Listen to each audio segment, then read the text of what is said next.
Sex with Sank family, we are back with Shanna Lee. What's up? Listen, before we left, Shanna Lee is an amazing artist. She's already been on the show, so we're catching up. You guys have to show her love. She's gonna give you all her. You know what? You can give it to us now.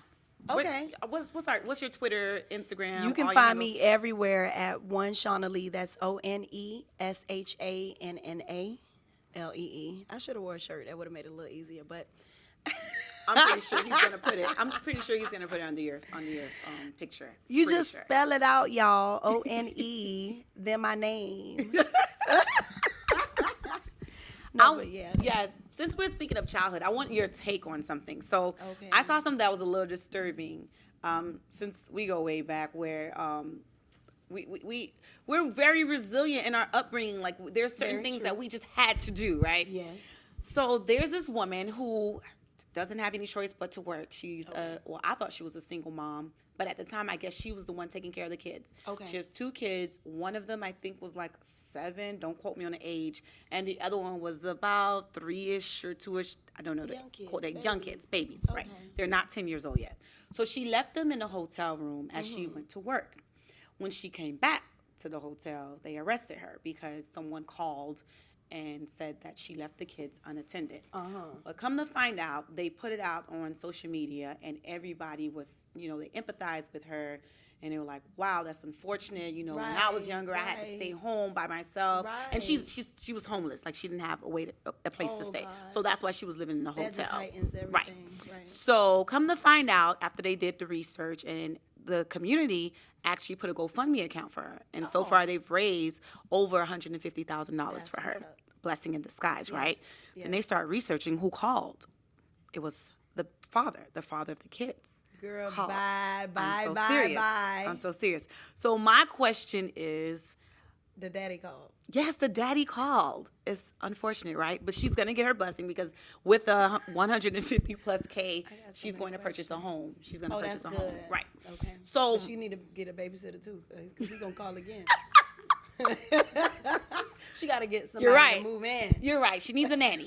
At this point, she definitely needs a nanny. So it just to me struck a nerve because I'm like, wow, she's so resilient, and she was trying to do whatever it takes to put food on the table, keep a roof over their head, and then it backfired. And I'm saying to myself, I remember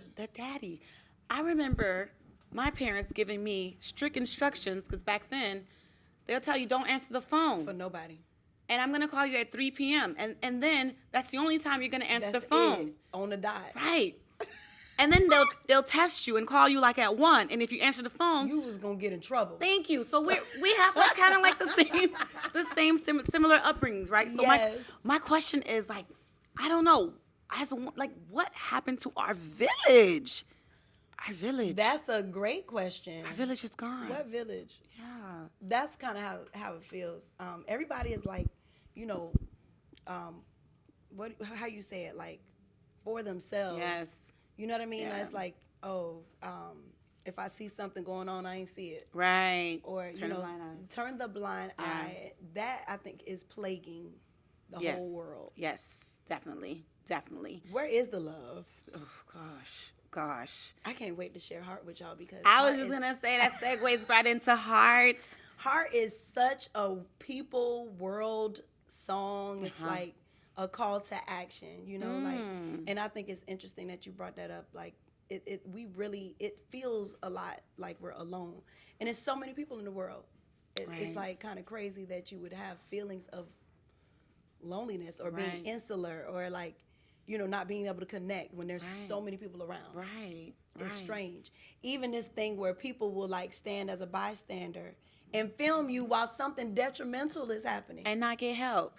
That I still can't like get my head around that one. Listen, and I was like, am I that old where I prefer to enjoy the moment? Like, I want to be in the moment. I like, my social media trash. Like, I barely post. Like, no, it is trash. It is. So because I have that mentality where I want to enjoy. Yes. Me too. Thanks for saying thanks for being present with us here at Express Hookah Lounge. We're here with Shanna Lee. We'll be back.